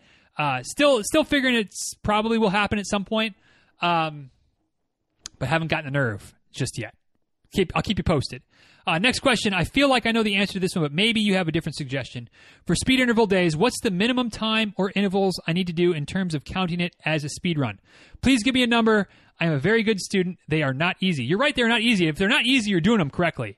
But I'm going to have a hard time giving you a specific number. I'll do my best.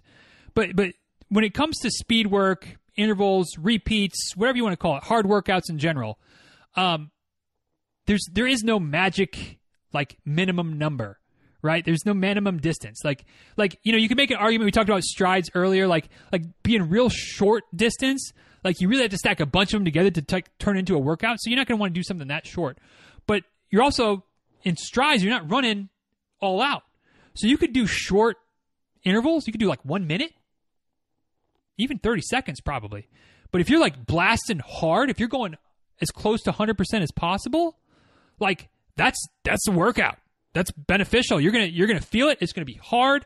You're gonna get benefits from it. You're gonna be sore afterwards. So like that could work.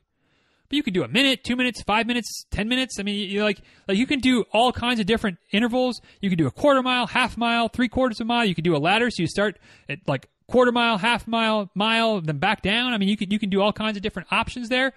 The real thing to consider, or the real thing to keep in mind, isn't that there's a magic distance or duration that you have to get.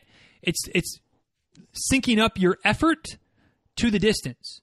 So, I'm going to tell you to do 400 meters. I'm going to tell you to do a quarter of a mile, Mona, because it's somewhat easy. It's easy to track with your watch. Depending on where you live, you might be able to find some landmarks, whatever. But 400 meters isn't magical. Like there's no reason that's better than anything else. It's just an easier number. But what you want to do when you're running your 400 meters is be pushing the effort to a point where you could go maybe 450 meters at that, maintaining that effort. You want to be able to continue it on, maybe not even that far, maybe 420 meters. You want to be able to continue on just a little bit longer than necessary at that same level of effort before you would, crash and burn. But not so much that you could keep going and extend it out even, significantly farther, because then you weren't pushing hard enough. But you don't want to blow up at 350 meters of your 400 meter repeats, right? So you just want to make sure that your effort is commensurate with the distance. So if you're doing only a 1 minute repeat, you're probably going to be pushing a little bit harder than you'd be pushing if you're running at 2 minute repeats. At least you should be, because you're running longer or running shorter. If you're doing 5 minute repeats, you'd probably want to be pushing the effort not quite as hard as you would at 2 minutes or 1 minute, because you got to maintain that effort for 5 minutes versus 2 or 1. Now, when it comes to, you start throwing paces in there, that can throw things off, because one day's pace and tomorrow's pace don't necessarily mean that the effort was different. The pace could be different, but the effort could be the same. So just base it on your effort. Try to run hard enough that you don't have much left in the tank when you get to the end of the repeat, but not so hard that you can't make it to the end of the repeat, if that makes sense. So do your 400 meter repeats. There you go. Try to give you a specific number, but just please don't feel like 400 meters is magical. It's a good one, but so is 800. So is 200. So is 4 minutes. So is 1 minute. There's all kinds of options out there, but line up your effort. That's the key. That's the key. Next question from Mona. What are your thoughts on amino acids after or before a workout, liquid or pills? Do you ever take it? I'm trying the pills because I keep hearing that BCAAs are really crucial to one's recovery. Honestly, I'm not sure if I feel the difference, and they are not cheap. My thoughts on all that stuff is that I don't want to say that there's nothing behind it, okay? Because obviously nutrition and nutrient timing, like there's a lot of science that goes into those things to optimize recovery and performance and yada, yada, yada. That said, I feel like, and I don't have necessarily like specific studies to support this, but this is kind of what makes sense to me, that those things matter a lot more in like the 1% of the 1% than they do in the rest of the 99.9% of us, right?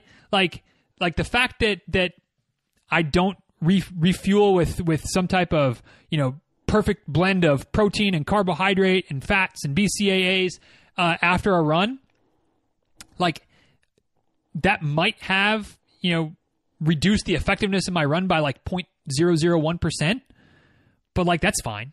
I'm okay with that. Like my body knows how to recover. My body knows how to fuel itself using, body fat stores or using, whatever I'm mixing in with my coffee or things like that. Like it's fine. So like I don't take any BCAAs. I never really have.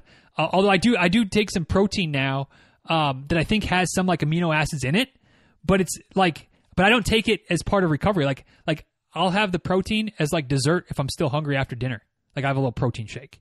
Like that's what, like, I use it as kind of like extra calories, extra protein, not to like make sure I have a shake right after my run to help with recovery. So all that to say, I'm not exactly a believer. I don't spend my money on that stuff because, like you said, they're not cheap. If you're feeling like they're helping you, great. If not, I mean, I'm not going to tell you you shouldn't take them or you can't take them, but, I don't take them for whatever that's worth. May not be worth anything, but that's where I stand. So, you do you on that front. Last of Mona's questions. When is the best time to visit Disney in Florida? Will you and Rebecca come see me and my family? I will buy you lunch. Yeah, of course. Second part of the question, of course we'll come see you. Of course we'll come. Like we're always up for an excuse to go to Disney. Now that said, our passes, there's certain times we can't go because we get the cheap local people's pass. So if you come in the summertime, we can't go to the park. You come to the hotel or something like that. But we can't come to the parks. But if you come when we can go to the park, we'll absolutely come to the park and see you guys. And you don't even necessarily have to buy us lunch, although I'm not going to tell you can't. That's for sure. But as far as the best time to come visit, obviously everybody, there's first and foremost, there's never a time when it's not busy, right? There's busy and then there's busier, but it's never not busy. So there's no good time of year to come when you're going to feel like you have the place to yourself. That said, in my opinion, the best times to come are from mid-October until the 1st of December, with the exception of Thanksgiving week.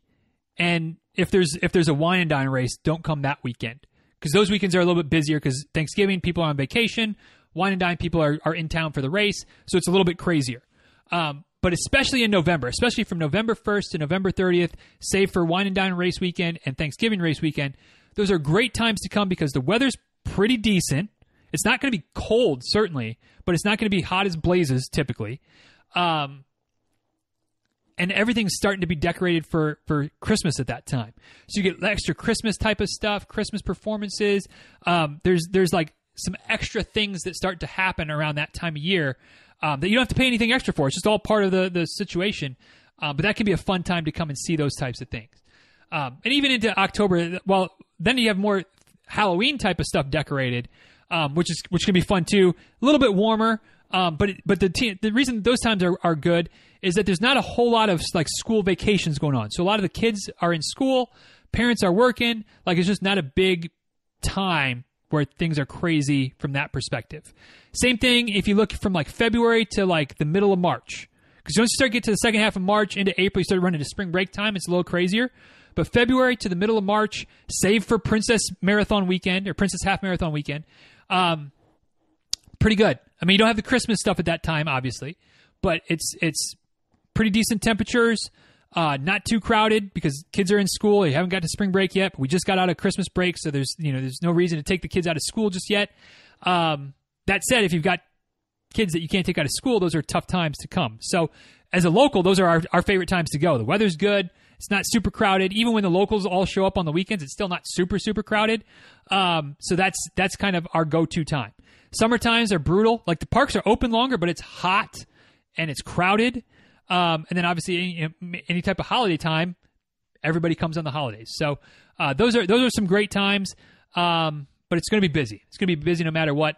But let us know when you come. We'll come see you. And if you want, I would probably say that I'd be willing to make the trip up one morning, bright and early or dark and early, to maybe get a run in with you if you're so inclined to get a run while you're in town. So let us know. But yeah, we'd definitely come see you. Last two questions. One from Michaela. What do you do when you're bored? I've been doing all the things I can think of: virtual races, real races that are in-person running races, changing scenery, and I don't really want to run. So how does one break out of a funk? So it sounds like, Michaela, you're doing all of the things that are logical and that various things help various people. You're doing all the suggestions that I would give you in terms of running. Maybe running with some people if you can, if it's safe, if you got some running partners, things like that. But if none of those things are working, then the next best suggestion is to just take a break. That tends to work for me sometimes if I really get in a rut. And thankfully, it's been a while since I've gotten into a good funk like that. But taking a week, taking 2 weeks, and just I am not running for the next 2 weeks, period. usually by the end of that 2 weeks, like I'm chomping at the bit. There we go, drink. I'm chomping at the bit to get out for a run again because I haven't done it for 2 weeks. So sometimes that absence makes the heart grow fonder thing is very true, very true. So that might be worth a shot. You know, depending on where you are in terms of races and things like that you're committed to. Maybe it doesn't work as well right now, but maybe it's just take a week off, take a long weekend. Don't do a long run for a week. Do a run on Monday and Tuesday, take the rest of the week off and get back to it the next Monday. Maybe that would be enough.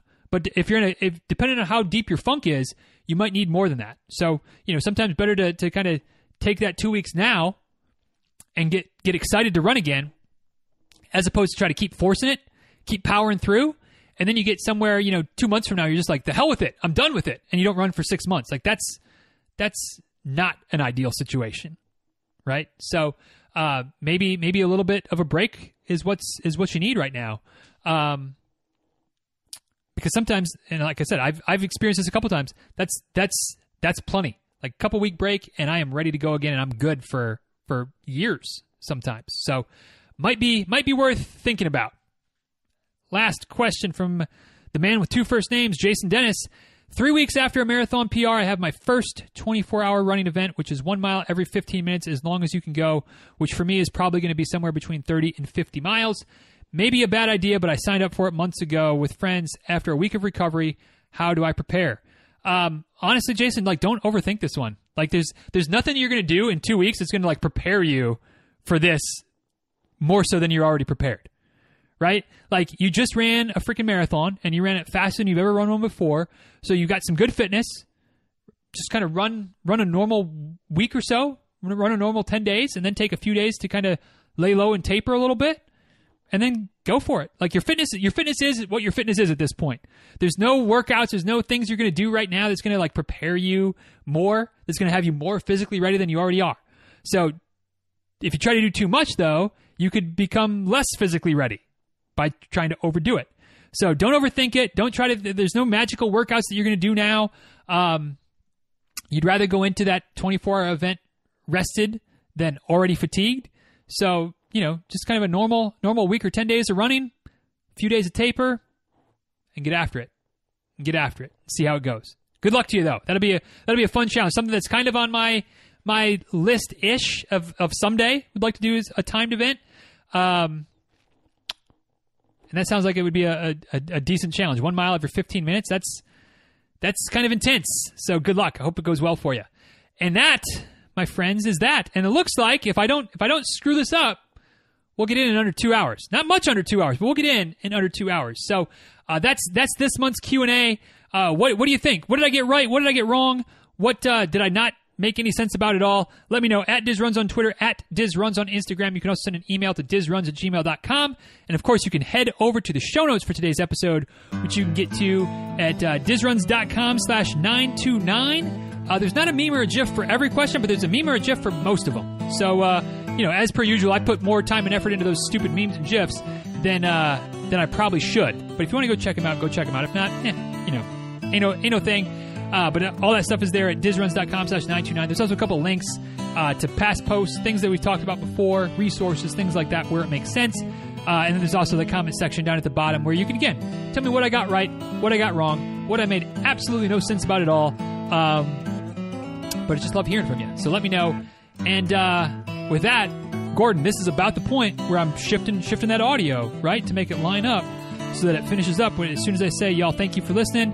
If you want to get your questions answered next month, dizruns.com/Facebook is the link. Click to join. We'll let you in.